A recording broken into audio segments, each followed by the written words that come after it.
জনসমর্থন আদায়ে নিজ নিজ আসনে জোর প্রচারণা, প্রার্থী বাছাইয়ে সতর্ক ভোটাররা।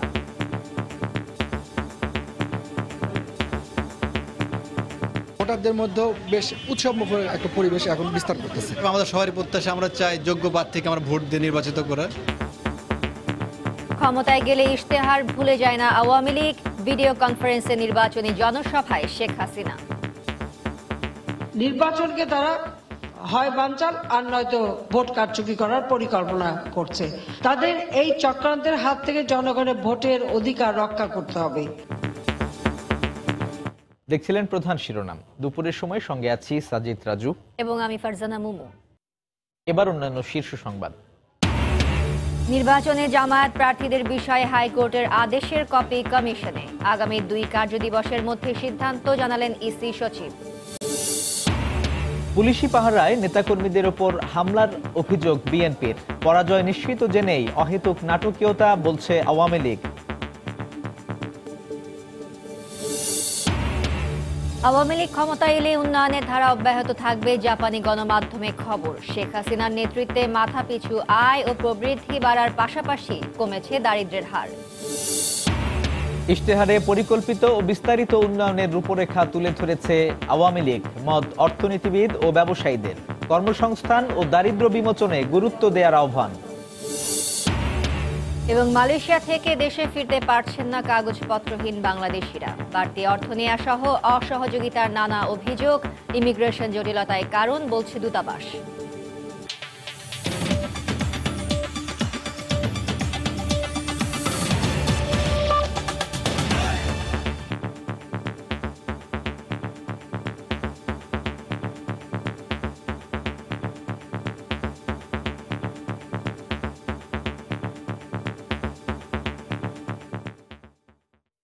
একাদশ জাতীয় সংসদ নির্বাচনকে কেন্দ্র করে দেশ জুড়ে প্রচারণায় ব্যস্ত আওয়ামী লীগ প্রার্থীরা। ভোটারদের দাঁড়ে দাঁড়িয়ে যে স্বাধীনতার সপক্ষের শক্তিকে ভোট দেওয়ার আহ্বান জানাচ্ছেন তারা। তরুণ প্রজন্ম যেন বিভ্রান্ত না হয় সে বিষয়ে সতর্ক থাকার আহ্বান তাদের। একাদশ জাতীয় সংসদ নির্বাচনে সময় ঘনিয়ে আসায় দম ফেলার ফুসরত নেই প্রার্থীদের। টানা 2 মেয়াদে ক্ষমতায় থাকা আওয়ামী লীগের প্রার্থীরা প্রচারণায় ব্যস্ত সময় পার করছেন।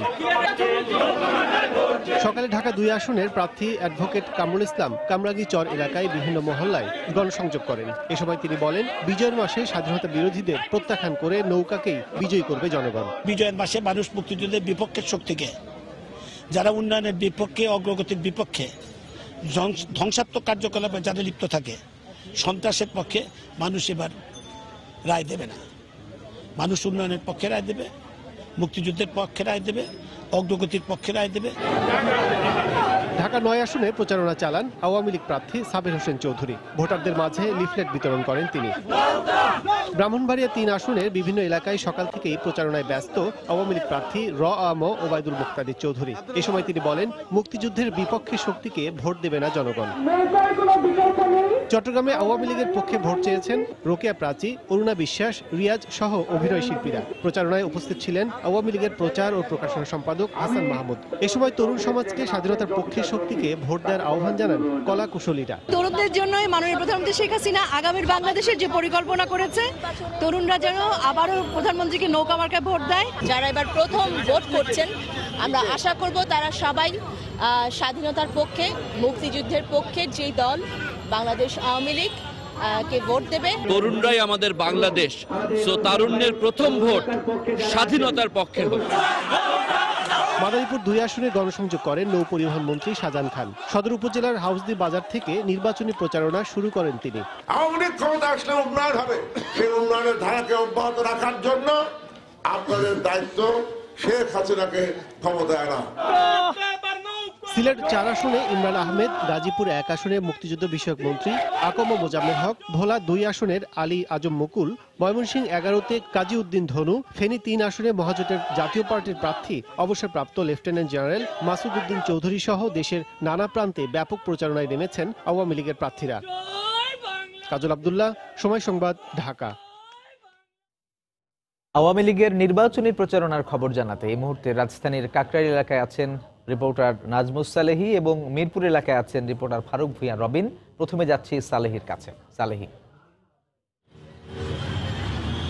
ধন্যবাদ রাজু। সকাল 10টায় মূলত হচ্ছে Motijheel model school and college থেকে অভিভাবক, শিক্ষার্থী এবং হচ্ছে যে শিক্ষকদের সাথে মতবিনিময় সভার মধ্য দিয়ে শুরু হয়েছে সকাল 10টায় মহাজোটের অন্যতম হেভিওয়েট প্রার্থী রাশেদ খান মেননের নির্বাচনী প্রচারণা। তিনি সেই সময় আসলে যেটা বলার চেষ্টা করেছেন, তিনি সেই সময় শিক্ষকদেরকে এবং অভিভাবকদেরকে তিনি বলেছেন যে মহাজোট গত 10 বছরে যে উন্নয়ন করেছে আসলে সেই উন্নয়নের ধারা অব্যাহত রাখতে এবং বড় বড় যে প্রকল্পগুলো নিয়েছে সেই বড় বড় প্রকল্পগুলোর কাজ সমাপ্ত করার ক্ষেত্রে আসলে মহাজোটের আর কোনো বিকল্প নেই এবং আগামী সংসদ নির্বাচনে তাই তিনি ঢাকা 8 আসন থেকে আবার নৌকা মার্কা নিয়ে এসেছেন এবং তিনি তার পক্ষে আসলে ভোট প্রার্থনা করেছেন। এরপরে Rashed Khan Menon Motijheel model school and college থেকে বের হয়ে চলে যান কমলাপুর রেলওয়ে স্টেশনে এবং তিনি সেখানে রেলওয়ে কর্মচারী এবং কর্মকর্তাদের সাথে শুভেচ্ছা বিনিময় করেন এবং তিনি সেখানে তার সরকারের উন্নয়নের বিভিন্ন ফিরিস্তি তুলে ধরে আসলে তিনি ভোটের নৌকার পক্ষে তিনি আবার সেখান থেকে আসলে ভোট প্রার্থনা করেছেন। এ সময় তিনি বলেন যে আসলে মতিঝিল, শান্তিনগর, মালিবাগ এই অঞ্চলকে কেন্দ্র করে যে ধরনের আসলে জলাবদ্ধতা রয়েছে সেই জলাবদ্ধতা দূর করতে তিনি যে ধরনের পদক্ষেপ নিয়েছেন এবং বেশ কিছু কাজ তিনি আসলে করেছেন এবং তিনি বলার চেষ্টা করেছেন যে অনেক জলাবদ্ধতা এখন দূর হয়েছে এবং পাশাপাশি তিনি আরও বেশ কিছু প্রকল্প নিয়েছেন, সেই জায়গাগুলো থেকে তিনি আসলে মনিটরিং করছেন। তো তিনি যেটা বলার চেষ্টা করেছেন, এই অঞ্চলের যে সমস্যা, ড্রেনেজ ব্যবস্থা এবং হচ্ছে এই অঞ্চলের মূলত জলাবদ্ধতার যে সমস্যা রয়েছে, তিনি যদি আবার নৌকা মার্কায় বিজয়ী হয়ে আসতে পারেন তাহলে তিনি তার বাকি কাজগুলোকে সমাপ্ত করবেন। এই সমস্ত কথাবার্তা বলে তিনি আসলে তার প্রার্থীদের ভোটারদের দ্বারে দ্বারে যাচ্ছেন এবং তিনি ভোটারদের কাছে তিনি ভোট প্রার্থনা করছেন। এরপর রাশেদ খান মেনন বের হয়ে আসলে আরামবাগের এই জায়গাটিতেও সাধারণ মানুষের সাথে শুভেচ্ছা বিনিময় করেন এবং তিনি তাদেরকেও আসলে নৌকার পক্ষে কেন ভোট দিতে হবে এবং রাশেদ খান মেনন যদি পুনরায় আবার জয়ী হয়ে আসতে পারেন তাহলে এই অঞ্চলের জন্য কি কি করবেন সে সমস্ত প্রতিশ্রুতি দিয়ে আসলে সকাল থেকেই ভোটের মাঠে তিনি সরব রয়েছে। অপরপক্ষে যদি বলি, ধানের শীষের প্রতীক এই ঢাকার 8 আসনের মির্জা আব্বাস, তার প্রচারণা এখন পর্যন্ত আমাদের চোখে পড়েনি আসলে। তো এই ছিল আমার কাছে ঢাকা 8 আসনের সর্বশেষ নির্বাচনী প্রচারণার খবর।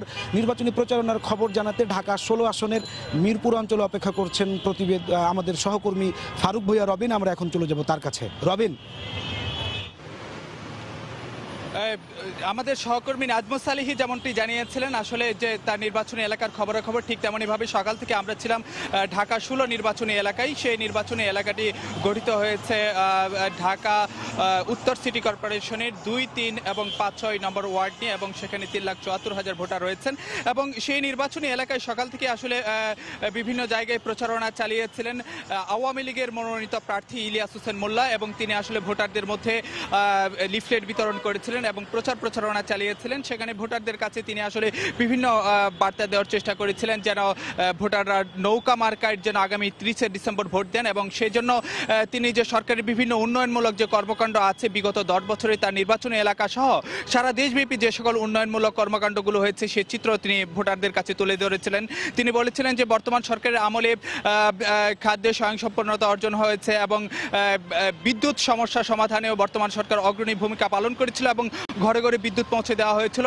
তারপরেও যে বিভিন্ন অবকাঠামোগত উন্নয়ন এবং যোগাযোগ ব্যবস্থার যে আধুনিকায়নের ক্ষেত্রে যে সরকারের যে সকল প্রকল্পগুলো রয়েছে সেগুলো যেন চলমান থাকে, সেজন্য ওই যে শেখ হাসিনা সরকারকে আবারও নির্বাচিত করা প্রয়োজন, এই বার্তাটি তিনি যে ভোটারদের কাছে দিয়েছিলেন এবং তিনি আসলে আশা প্রকাশ করেছিলেন যে ভোটাররা হয়তো যে সবকিছু বিবেচনা করে তার সরকারকে বিবেচনা করবে, নির্বাচিত করবে এবং ইলিয়াস হোসেন মোল্লা তিনি তার নির্বাচনী প্রচারণায় যে বার্তাটি দেওয়ার করেছিলেন যে এক সময় হয়তোবা যে মিরপুরে যে সন্ত্রাসের জন্য একটু পরিচিত ছিল সেই জায়গাটিতে তিনি আসলে সেই জায়গাটিতে এখন অনেকটি সন্ত্রাস এবং মাদক মুক্ত করা সম্ভব হয়েছে।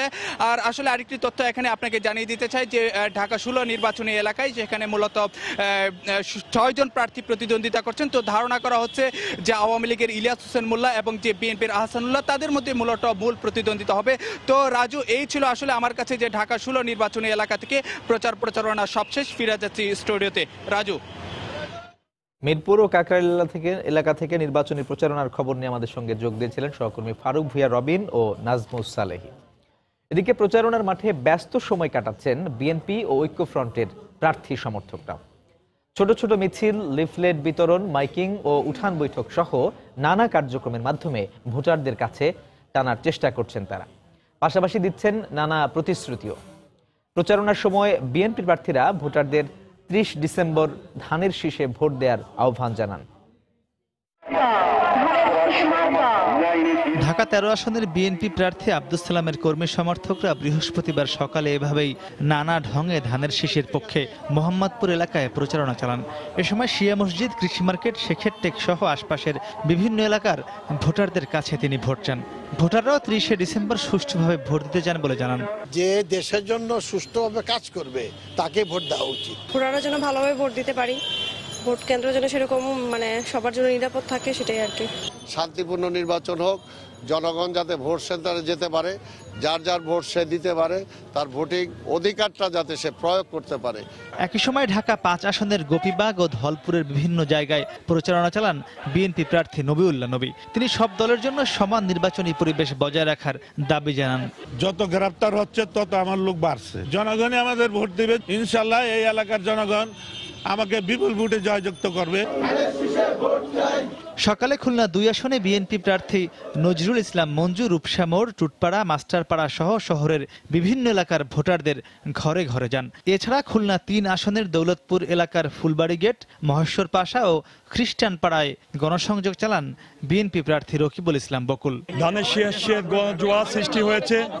এই গণজোয়ারে এই এলাকাবাসী এবং শ্রমিকরা আমাদের সাথে সম্পৃক্ত হয়ে আমাদেরকে জানিয়ে দিয়েছে তারা 30 তারিখে ভোট যুদ্ধে তারা আমাদের সাথে থাকবে। প্রচার মিছিল প্রচারণায় যাতে হামলা করতে না পারে সে ব্যাপারে পুলিশ প্রশাসনকে কঠিন এবং কঠোর ভূমিকা রাখতে হবে। এই আসনে ইভিএম দিয়ে ভোট হবে, প্রতিটি কেন্দ্রে সেনাবাহিনী থাকবে এবং সেনাবাহিনী ভোট গণনা করবে।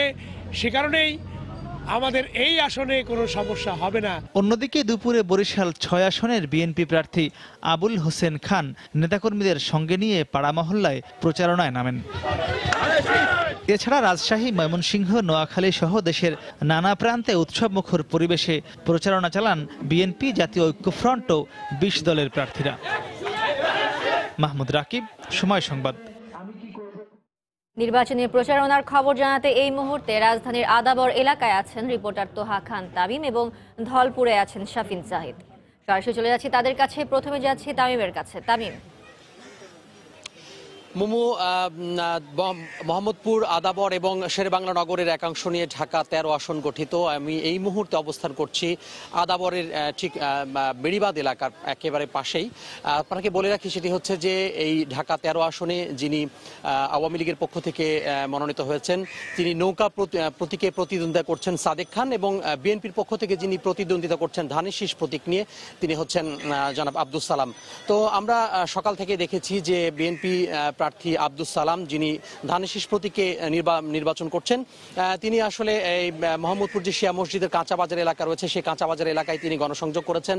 কাঁচা বাজারে যে ব্যবসায়ীরা রয়েছে সেখানকার যে ছোট ছোট যে দোকানগুলো রয়েছে, বিভিন্ন রকম যে বাণিজ্যিক প্রতিষ্ঠানগুলো রয়েছে সেই বাণিজ্যিক প্রতিষ্ঠানে তিনি গিয়ে ব্যবসায়ীদের সাথে মতবিনিময় করেছেন, গণসংযোগ করেছেন এবং তিনি বারবার যেটি আসলে বলার চেষ্টা করছেন সেটি হচ্ছে যে এলাকার যে উন্নয়ন সাধিত করা বা যে উন্নয়ন হয়েছে সেই উন্নয়ন আরো ত্বরান্বিত করা এবং পাশাপাশি যে ব্যবসায়ী সংশ্লিষ্ট যে বিষয়গুলো রয়েছে সেই বিষয়গুলো তিনি আসলে তাদেরকে আশ্বাস দিয়েছেন। আর এরপর আমরা দেখেছি যে আওয়ামী লীগ মনোনীত প্রার্থী জনাব সাদেক খান তিনি বেড়িবাঁধ এলাকায়, আপনাকে বলে রাখি মুমু, সেটি হচ্ছে যে এখানে কিন্তু এই বেড়িবাঁধের আশেপাশে কিন্তু প্রায় 4 থেকে 5টি বড় গার্মেন্টস রয়েছে এবং এখানে এই সঙ্গত কারণে অনেক প্রচুর গার্মেন্টস শ্রমিক এখানে বসবাস করেন। সেই গার্মেন্টস শ্রমিকদের কাছে তিনি গণসংযোগ করেছেন এবং গার্মেন্টস শ্রমিকদের যেই সমস্যা রয়েছে সেই সমস্যা সমাধানে তিনি সচেষ্ট হবেন, তিনি যদি ভোটাররা যদি তাকে নির্বাচিত করে বলে তিনি আশ্বাস করেছেন ভোটারদের। তো মুমু, আমার হাতে এই ছিল এখন মতো সবশেষ ঢাকা 13 আসন থেকে। আমরা এখন চলে যাব রাজধানী ধলপুরে, সেখানে রয়েছেন আমাদের সহকর্মী শাফিন জাহিদ। শাফিন। তামিম, ধন্যবাদ। আমি সংসদীয় আসনে 178 নম্বর আসনে আছি, অর্থাৎ ঢাকার 5 নম্বর আসন এটি।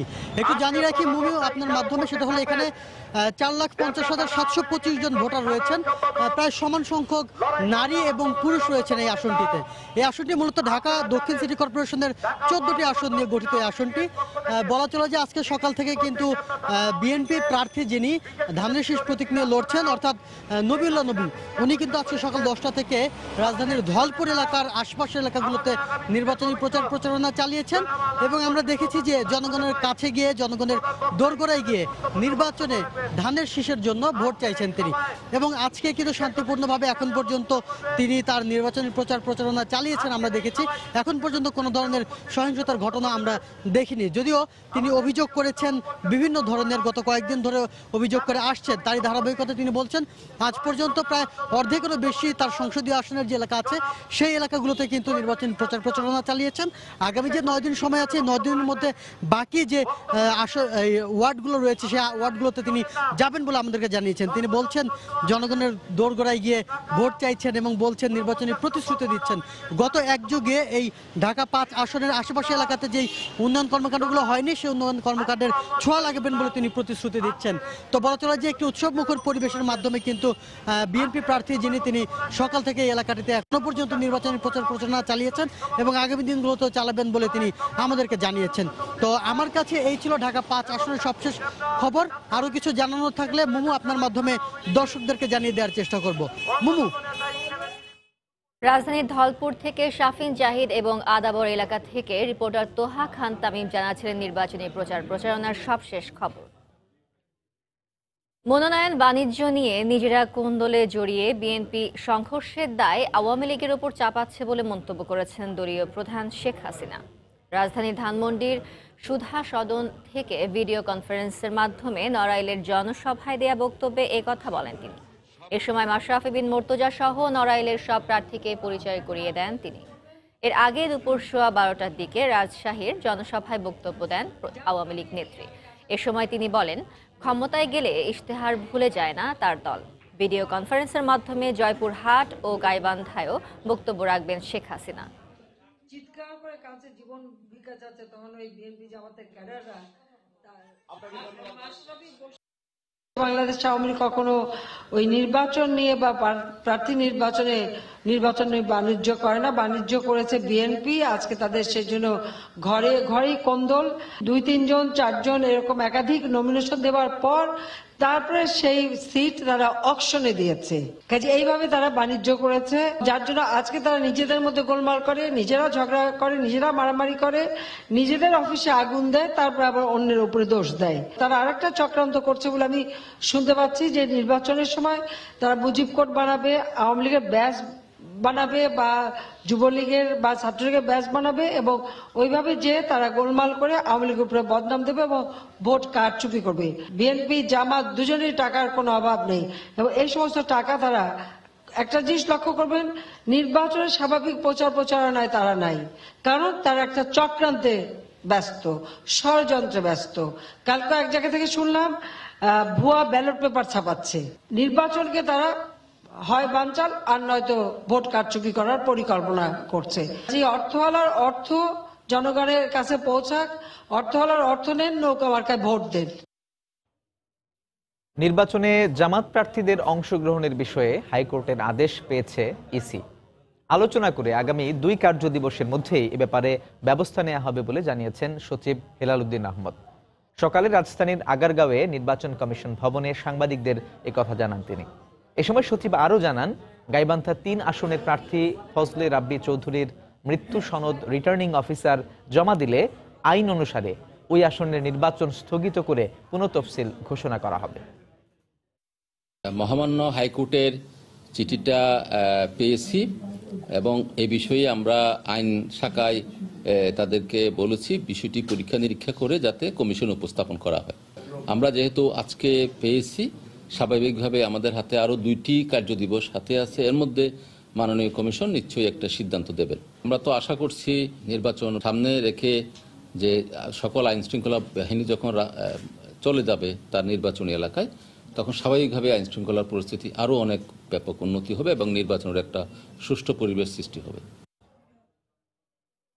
দুপুরের সময় আরও থাকছে। নারায়ণগঞ্জের ফতুল্লায় গ্যাস লাইন বিস্ফোরণে দগ্ধ মা ও মেয়ের মৃত্যু। একই পরিবারের অন্য 7 জনের অবস্থা আশঙ্কাজনক। পুলিশের পাহারায় আওয়ামী লীগের দুষ্কৃতকারীরা বিএনপি নেতাকর্মীদের ওপর হামলা করছে বলে অভিযোগ করেছেন দলের সিনিয়র যুগ্ম মহাসচিব রুহুল কবির রিজভী। সকালে রাজধানীর নয়াপল্টনে সংবাদ সম্মেলনে তিনি একথা বলেন। সরকার ভোট কারচুপি করতে তড়িঘড়ি করে প্রশাসনিক কর্মকর্তাদের বিভিন্ন সুযোগ সুবিধা দিচ্ছে বলেও অভিযোগ করেন তিনি। একটা পাতানো নির্বাচন করার জন্য সরকারের কত আয়োজন, গোটা রাষ্ট্রযন্ত্রকে তারা আয়ত্ত করে লুটপাটের মাধ্যমে তারা কিনে নিতে চাচ্ছেন, যে যাদেরকে দিয়ে ভোট ডাকাতি করবেন, ভোট জালিয়াতি করবেন তাদেরকে। অত্যন্ত বেআইনিভাবে ঢাকার ধানমন্ডি ও মোহাম্মদপুরস্থ বিভিন্ন পরিত্যক্ত বাড়িতে আবাসিক ফ্ল্যাট নির্মাণ, যেগুলো কমপ্লিটও হয়নি, সেগুলো দেওয়া হয়েছে কিছু সচিবদেরকে, গুরুত্বপূর্ণ কর্মকর্তাদেরকে। এদিকে আওয়ামী লীগের সাধারণ সম্পাদক ওবায়দুল কাদের বলেছেন, নিশ্চিত পরাজয় জেনেই নির্বাচনী প্রচারণায় হামলা ও বাধা দেওয়ার ভিত্তিহীন অভিযোগ করছে বিএনপি। দুপুরে নোয়াখালীর কোম্পানিগঞ্জে নির্বাচনী পথসভায় অংশ নিয়ে তিনি একথা বলেন। তারা জানে নিশ্চিতভাবে তারা পরাজিত হবে, সে কারণে ভিত্তিহীন মিথ্যা অভিযোগ তুলছে এবং অলীগ তারা কিছু অভিযোগ তুলছে, ভিত্তিহীন এমন কিছু কথা বলছে যার সঙ্গে বাস্তবের কোনো সম্পর্ক নেই। জাতীয় সংসদ নির্বাচন সামনে রেখে ইশতেহার ঘোষণা করেছে রাজনৈতিক দলগুলো। ভোটারদের প্রত্যাশা বাস্তবায়ন হবে এলাকার উন্নয়নের অঙ্গীকার। আজ থাকছে ফরিদপুরের সাধারণ মানুষের প্রত্যাশার কথা।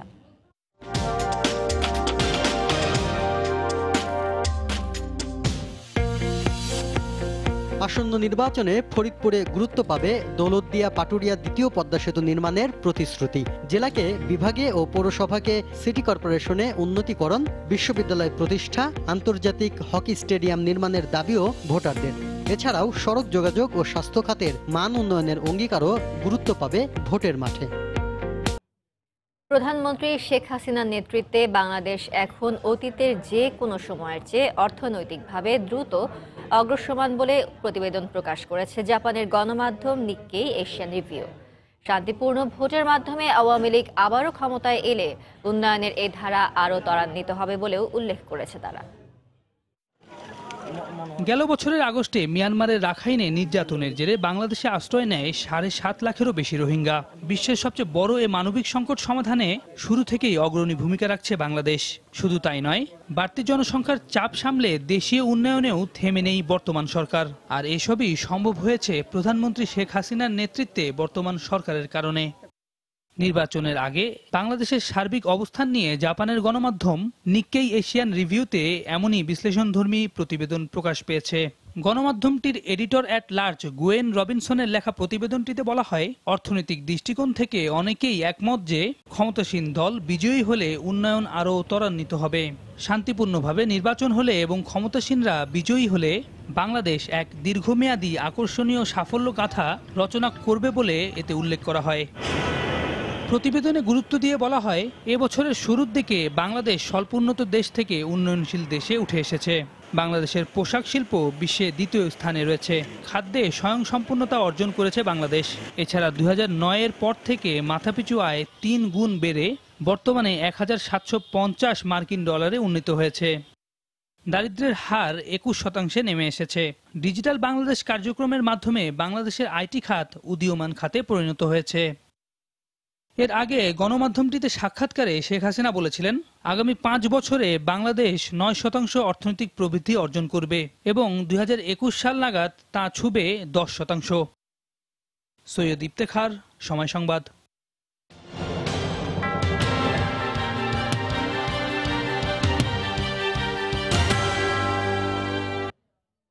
রাজধানীর বাইরে নির্বাচনী প্রচারণার খবর জানাতে এই মুহূর্তে সিলেটের জৈন্তাপুরে আছেন রিপোর্টার আব্দুল আহাদ এবং চট্টগ্রামের লাল দিঘি এলাকায় আছেন শফিকুল আলম। প্রথমে যাচ্ছি আহাদের কাছে। আব্দুল আহাদ। হ্যাঁ রাজু, আজ আমি সকাল থেকে সিলেট 4 সংসদীয় আসনে আছি। এই আসনটি হলো 3টি উপজেলা নিয়ে গঠিত, জৈন্তাপুর, গোয়াইনঘাট এবং কোম্পানিগঞ্জ উপজেলা। এবং সিলেটের যে পর্যটন কেন্দ্র যেগুলো রয়েছে এর প্রায় সবগুলো রয়েছে এই উপজেলায়। জৈন্তাপুরে রয়েছে লালাখাল, গোয়াইনঘাটে জাফলং, বিছানাকান্দি, রাতারগুল এবং পান্থুমাই এবং ভোলা এবং কোম্পানিগঞ্জে ভোলাগঞ্জ পর্যটন কেন্দ্র। এবং আজকে আমরা দেখেছি এই জৈন্তাপুর এবং গোয়াইনঘাটে এখানকার যে মহাজোটের যিনি প্রার্থী রয়েছেন ইমরান আহমদ, তিনি এখানে ইউনিয়নে সাধারণ মানুষের কাছে গিয়ে ভোট চাচ্ছেন। তিনি বেশ কয়েকটি পথসভায় বক্তব্য রেখেছেন আলীরগাঁও ইউনিয়নে এবং এসব পথসভায় তিনি যেমনটি বলেছেন যে বিগত 10 বছরে আগে শুধুমাত্র মানুষ জাফলংয়ে আসতো, কিন্তু বিগত 10 বছরে এখানে বিছানাকান্দি আবিষ্কৃত হয়েছে, পান্থুমাই আবিষ্কৃত হয়েছে, লালাখাল আবিষ্কৃত হয়েছে। তিনি বলেছেন যে এগুলো মূলত সরকারের উন্নয়নেরই ফসল এবং এবার যদি তিনি নির্বাচিত হন তবে পর্যটনের উন্নয়নে তিনি কাজ করবেন এবং এই এলাকার যে রাস্তাঘাটের যে বেহাল দশা কয়েকটি রাস্তাঘাটের পর্যটন কেন্দ্রে যাওয়ার তিনি বলেছেন যে এগুলো টেন্ডার হয়ে গেছে, কিছুদিনের মধ্যে এগুলোর কাজ শুরু হয়ে যাবে এবং ভোলাগঞ্জ সড়কের জানেন যে যুগান্তকারী কাজ হয়েছে, যেগুলো দেশের মধ্যে সবচেয়ে বড় বাজেটের যে রাস্তা হচ্ছে ভোলাগঞ্জ সড়কের। তিনি বলেছেন এগুলো মূলত তার সরকারেরই উন্নয়ন কার্যক্রম এবং আবারও যদি তিনি বিজয়ী হন তবে এই উন্নয়ন কার্যক্রম অব্যাহত থাকবে এবং তিনি বলেছেন যে এই 10 বছরে এখানে 2টি কলেজ সরকারিকরণ হয়েছে এবং একটি স্কুল সরকারি হয়েছে এবং এই সরকারিকরণেরও কার্যক্রম অব্যাহত থাকবে, শিক্ষা প্রতিষ্ঠান, এমনটি বলেছেন ইমরান আহমদ এবং তিনি এই এলাকার 5 বারের সংসদ সদস্য। এছাড়া যে বিএনপির প্রার্থী যিনি রয়েছেন দিলদার হোসেন সেলিম, তিনি কোম্পানিগঞ্জ উপজেলায় সেখানে জনসভা করছেন এবং পথসভা করছেন। সেখানেও তিনি বলেছেন যে এর আগে তিনি একবার সংসদ সদস্য ছিলেন, এবারও যদি তিনি আবার সংসদ সদস্য নির্বাচিত হন তবে তিনি বলেছেন যে এর আগে বিএনপি সরকার যে কাজগুলো করেছে সেই কাজগুলো তিনি ধরে রাখবেন এবং তিনি উন্নয়নে মনোযোগী হবেন। এই ছিল সিলেটের 4 সংসদীয় আসনের নির্বাচনী সবশেষ খবর প্রচারণার। এখন আমরা চলে যাব চট্টগ্রামে, সেখানে আছেন আমাদের সহকর্মী শফিকুল আলম। আহাত, আপনাকে যেটি বলতে পারি, কিছুক্ষণ আগে কিন্তু চট্টগ্রাম 9 আসনের বিএনপি প্রার্থী ডাক্তার সাদাত হোসেনের পক্ষে জাতীয় আইনজীবী ঐক্য ফ্রন্টের উদ্যোগে একটি গণসংযোগ শুরু হয়েছিল। সেটি চট্টগ্রামে আদালতপাড়া যে সোনালী ব্যাংক রয়েছে সেই ব্যাংকের পাশ থেকে সেই গণসংযোগটি শুরু করে। সেটি চট্টগ্রামের জহুর মার্কেট এলাকা কিছুক্ষণ ছিল এবং আন্দরকিল্লার দিকে এখন সেই মিছিলটি, সেই গণসংযোগটি চলে গেছে। আপনি হয়তো জানেন গতকালকেও কিন্তু তাদের পক্ষ থেকে আরেকটি মিছিল বের করা হয়েছিল এবং তারা যেটি বললেন সেটি বললেন যে আসলে তাদের নেতাকর্মীদের আটকের বিষয়টি বারবার বলছে এবং পোস্টার সেরা বিষয়টি বলছেন, লেভেল ফ্রি নাই, এই বিষয়টি তারা বারবার অভিযোগ করছেন। আপনি হয়তো চট্টগ্রামের যে পতঙ্গা এলাকায় চট্টগ্রাম 11 আসনের বিএনপি প্রার্থী ডক্টর আমির খসরু মাহমুদ চৌধুরীর পক্ষে সকালে একটি প্রচারণা চালানো হয়েছিল, সেখানেও কিন্তু তারা এই অভিযোগ করেছিলেন। এবং আপনি হয়তো জানেন যে চট্টগ্রামের সবচেয়ে বড় সমস্যা যে জলাবদ্ধতা, সেই জলাবদ্ধতার প্রতিশ্রুতি সব প্রার্থীরাই দিচ্ছেন। কিছুক্ষণ আগেও কিন্তু ডাক্তার সাদাত হোসেনের পক্ষে যারা প্রচারণা চালাচ্ছেন, তিনি যেহেতু কারাগারে রয়েছেন, তারাও বলছেন চট্টগ্রাম বড় সমস্যা, সেই জলাবদ্ধতার সমাধান তারা করেন। আরেকটি কথা জানিয়ে রেখে, চট্টগ্রামে এই 9 আসনে কিন্তু ইভিএম এর মাধ্যমে কিন্তু নির্বাচন হবে। সেক্ষেত্রে আমরা দেখেছি যে আইনজীবীরা যাদেরকে প্রচারণা চালাচ্ছে তাদেরকে ইভিএম সম্পর্কে ধারণা দিচ্ছে, ইভিএমে কীভাবে ভোট দিতে হবে সেই বিষয়টি তারা ধারণা দিচ্ছেন। আপনি হয়তো জানেন চট্টগ্রামে এই আসনে কিন্তু প্রায় 4 লাখের কাছাকাছি ভোটার রয়েছে এবং তারা সেই ভোট প্রয়োগ করবেন। এবং আইনজীবীর পক্ষ থেকে কিছু আগে বলা হয়েছে তা সাধারণ মানুষ তাদের ভোটাধিকার প্রয়োগ করতে চায় এবং তারা সুষ্ঠু নির্বাচন চায়, তারা যেন তাদের সে ভোটাধিকার প্রয়োগ করতে পারে সেই পরিবেশ সৃষ্টি করার জন্য ইসির কাছে তারা আবেদন জানিয়েছেন। তো আজকে সকালে আমির খসরু মাহমুদের পক্ষ থেকে একটি প্রচারণা চালানো হয়েছে এবং ডাক্তার সাদাত হোসেনের পক্ষ থেকে কিছুক্ষণ আগে আইনজীবীরা চালিয়েছেন এবং বিকেলে কিন্তু চট্টগ্রাম 10 আসনে প্রার্থী আব্দুল্লাহ আলমের পক্ষ থেকে আরেকটি প্রচারণা চালাবেন আমরা জানতে পেরেছি। তো এই ছিল আমার কাছে সর্বশেষ তথ্য। রাজু। চট্টগ্রাম ও সিলেট থেকে নির্বাচনী প্রচারণার খবর জানাচ্ছিলেন 2 সহকর্মী শফিকুল আলম ও আব্দুল আহাদ। নির্বাচন সামনে রেখে ইশতেহারে বিএনপির তুলনায় অনেক পরিকল্পিত ও বিস্তারিত উন্নয়নের রূপরেখা তুলে ধরেছে আওয়ামী লীগ, এমনটা মনে করেন অর্থনীতিবিদ ও ব্যবসায়ীরা। তাদের মতে আগামী সরকারকে কর্মসংস্থান ও দারিদ্র্য বিমোচনে সর্বোচ্চ গুরুত্ব দিতে হবে। বিস্তারিত হরিপদ সাহার রিপোর্ট।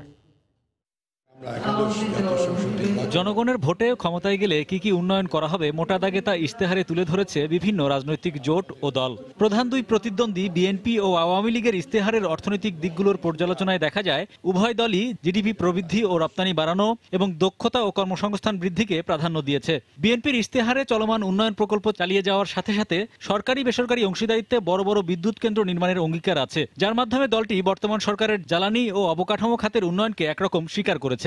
তবে প্রতিশ্রুতির সাথে আওয়ামী লীগের ইশতেহারে কর্মকৌশল তুলে ধরা হলেও বিএনপির ইশতেহারে তা নেই বলে মনে করেন অর্থনীতিবিদ ও ব্যবসায়ীরা। অর্থনৈতিক জায়গাগুলোতে আওয়ামী লীগের ইশতেহারে পরিকল্পনা বা সংকল্পগুলো খুব স্পষ্টভাবে বলা হয়েছে। বিএনপির ক্ষেত্রে তাড়াহুড়া করে কিছু একটা দিতে হবে এমনভাবে বোধহয় পরিকল্পনাগুলো আছে। এখানে বেশ কিছু জায়গায় খুব স্পষ্ট করে বলা নাই যে তারা আসলে কি করতে চাচ্ছেন। শুধু কল্পনা না, বাস্তবায়নের যে রূপরেখা এটা আওয়ামী লীগের ইশতেহারের মধ্যে দেখা গেছে। বিএনপির ইশতেহারগুলোতে কোনো ডিটেইল কিছু নাই। আগামী 5 বছরে দারিদ্র্যের হার 12.3% এবং চরম দারিদ্র্য 5% নামিয়ে আনা, পর্যায়ক্রমে বিনিয়োগ জিডিপির 40% উন্নীত করতে চায় আওয়ামী লীগ। অর্থনীতিবিদ ও ব্যবসায়ীরা বলছেন, ইশতেহারে অর্থনীতির এমন কোনো সুনির্দিষ্ট গন্তব্য তুলে ধরতে পারেনি বিএনপি। দারিদ্র্য বিমোচনের টার্গেটটাকেই যদি আমি মাথায় রাখি, এইটাকে আমি প্রায়োরিটি দিই এবং এইটার সাথে অন্য সবকিছু ওতপ্রোতভাবে জড়িত। এটার সাথে আমার কর্মসংস্থান জড়িত, আমাকে অবশ্যই অবকাঠামোর উন্নয়নটা ঘটাতে হবে। সেই ধরনের পড়াশোনা দরকার যেটা আমাদের ব্যবসাকে আগায় নিয়ে যায়, বাংলাদেশকে আগায় নিয়ে যায়। সেই জায়গাতে মানব সম্পদে আরো গুরুত্ব দেওয়া উচিত। ইশতেহারের মাধ্যমে শুধু প্রতিশ্রুতির মধ্যে সীমাবদ্ধ না থেকে তা বাস্তবায়নে আগামীর সরকার আরো সচেষ্ট হবে, এমনটাই প্রত্যাশা পর্যবেক্ষকদের। হরিপদ সাহা, সময় সংবাদ, ঢাকা। দুপুরের সময় আরো থাকছে 3 ম্যাচ সিরিজের দ্বিতীয় টি-20তে আজ মুখোমুখি হবে বাংলাদেশ ও উইন্ডিজ। জয় তুলে নিয়ে সিরিজে ফিরতে চায় টাইগাররা। নারায়ণগঞ্জের ফতুল্লায় গ্যাস লাইন বিস্ফোরণে দগ্ধ একই পরিবারের 9 জনের মধ্যে মা ও মেয়ে মারা গেছে। সকাল 11টার দিকে ঢাকা মেডিকেল কলেজ হাসপাতালে মেয়ে সুমিত্রার মৃত্যু হয়। এর আগে ভোর 5টায় মারা যান তার মা 60 বছর বয়সী হরিদাসী। ওই পরিবারের আহত আরও 5 পুরুষ এবং 2 নারী ঢাকা মেডিকেলে চিকিৎসাধীন রয়েছেন। দেখছেন দুপুরের সময়। আরএফএল এর রেইনবো পেইন্টস, জাদুই জানে। রেইনবো পেইন্টস, ছড়াও জীবনের রং। মালয়েশিয়ায় অবৈধ অভিবাসীদের নিজ দেশে ফিরতে বিশেষ পাসের ব্যবস্থা থাকলেও বাড়তি খরচ সহ নানা শর্তের কারণে সেই সুবিধা নিতে পারছেন না বহু বাংলাদেশি শ্রমিক। অভিবাসন বিভাগে ঘন্টার পর ঘন্টা লাইনে দাঁড়িয়ে থেকেও কাঙ্ক্ষিত সেবা না পাওয়ার অভিযোগ করেছেন অনেকে। এই অবস্থার জন্য মালয়েশিয়ার ইমিগ্রেশন বিভাগকে দায়ী করেছে বাংলাদেশ দূতাবাস। বিস্তারিত মালয়েশিয়া প্রতিনিধি মোহাম্মদ আব্দুল কাদিরের রিপোর্টে। মালয়েশিয়ায় অবস্থানরত সকল অবৈধ অভিবাসীদের স্বেচ্ছায় নিজ দেশে ফিরে যাওয়ার কর্মসূচি 3+1 প্রকল্পটির মেয়াদ শেষ হয়েছে গত 31 আগস্ট। তারপর থেকে মালয়েশিয়ায় জুড়ে শুরু হয় চিরুনি অভিযান। এই অভিযানের কারণে অনেক অবৈধ অভিবাসী দেশে ফেরত যাওয়ার ইচ্ছা থাকলেও ইমিগ্রেশন বিভাগ থেকে পাচ্ছেন না স্পেশাল পাস। এতে করে অনেক অবৈধ অভিবাসীকে পড়তে হচ্ছে বিপাকে।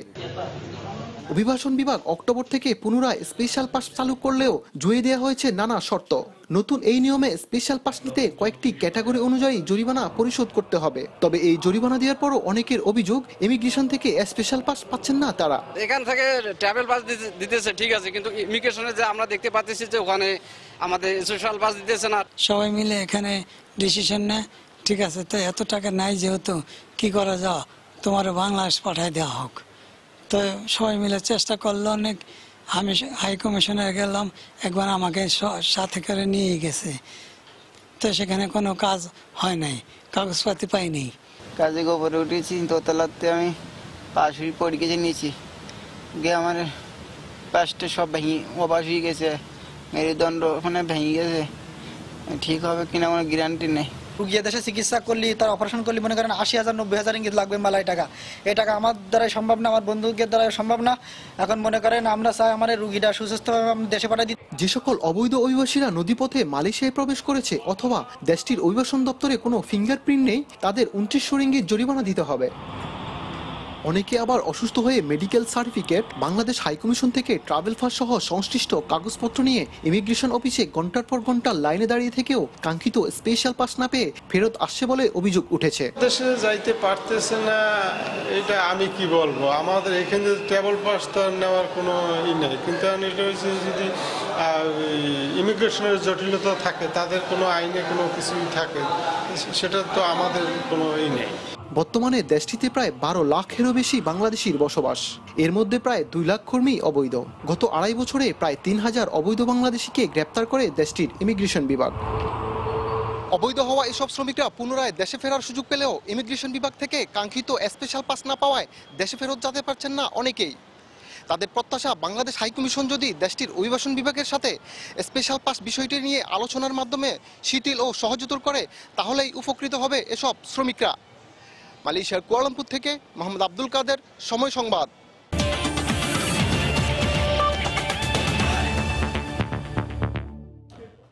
সিরিজে সমতায় ফিরতে দ্বিতীয় টি-20তে আজ উইন্ডিজের মুখোমুখি হবে বাংলাদেশ। গেল জুলাই আগস্টে ক্যারিবীয়দের বিপক্ষে সিরিজ জয়ের অনুপ্রেরণা নিয়ে ঘুরে দাঁড়াতে চায় বাংলাদেশ। মিরপুর শেরেবাংলা স্টেডিয়ামে দুদলের ম্যাচটি শুরু হবে বিকেল 5টায়। অনেকটা অপরিবর্তিত একাদশ নিয়ে মাঠে নামার পরিকল্পনা টাইগারদের। প্রথম ম্যাচে হারের সঙ্গে ঢাকায় যোগ হচ্ছে নতুন চ্যালেঞ্জ। দিবারাত্রির ম্যাচ বলে ভাবনায় রয়েছে শিশির। তবে কন্ডিশন নিয়ে চিন্তিত নয় বাংলাদেশ, যদিও সিলেটে ক্যারিবীয়দের কাছে পাত্তাই পায়নি টিম টাইগার্স। ব্যতিক্রম ছিলেন শুধু সাকিব। ঢাকায় টিম হয়ে খেলতে চায় বাংলাদেশ। এই মুহূর্তে মিরপুর স্টেডিয়ামে আছেন রিপোর্টার নোমান আব্দুল্লাহ। সরাসরি চলে যাচ্ছি তার কাছে। নোমান,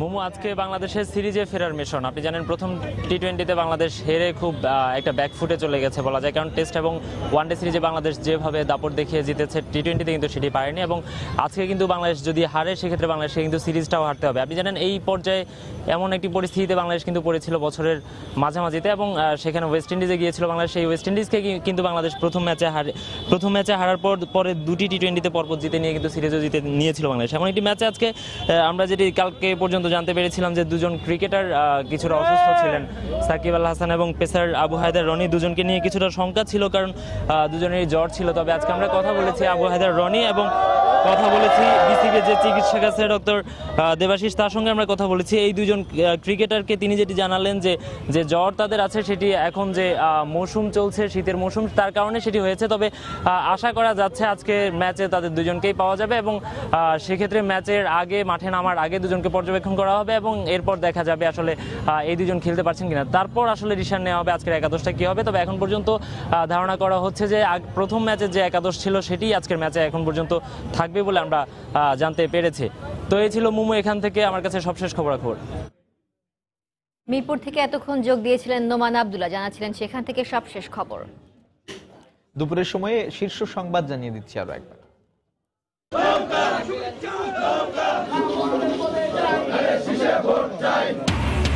সমর্থন আদায়ে নিজ নিজ আসনে প্রার্থীদের জোর প্রচারণা। জনপ্রতিনিধি বাছাইয়ে সতর্ক ভোটাররা।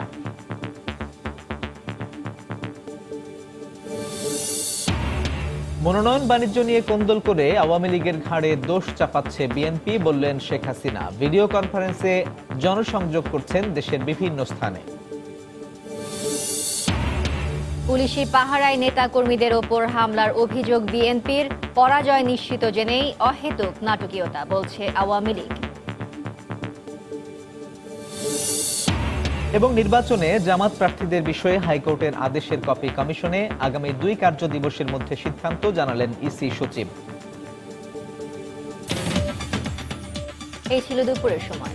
আপনার মোবাইলে সময় সংবাদ দেখতে সকল খবর পেতে ডাউনলোড করুন সময় অ্যাপ। সঙ্গে থাকুন সময়।